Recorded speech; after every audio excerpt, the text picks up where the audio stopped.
যেটা 15 বছরে হয় নাই সেটা আজকে হয়েছে। অলমোস্ট আমার গায়ে ধাক্কা দিয়ে আমাকে ফেলে দেওয়ার চেষ্টা হয়েছে। যেই বিএনপির নেতা কর্মীদের জন্য গত 15 বছর লড়াই করলাম, তারা আমাকে এখন ধাক্কা দেয়। তো ঠিক আছে, ধাক্কার বদলে তো ধাক্কা আসবেই, তাই না? সেটাই হয়েছে।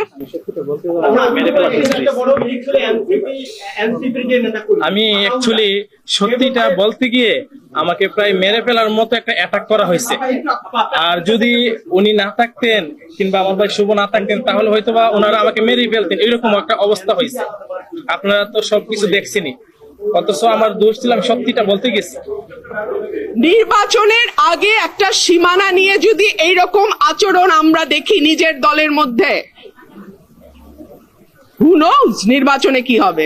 মুশকিল হচ্ছে উনি যেহেতু খুব পরিচিত কোনো মুখ নন, উনি এনসিপি থেকে এসেছেন না জামাত থেকে এসেছেন আমি জানি না, তবে উনি প্রথম, আমি জানি না যার কথা আপনি বলছেন, একজন আমাকে ধাক্কা দিয়েছেন, পাঞ্জাবি পরে, হ্যাঁ একজন ধাক্কা দিয়েছেন।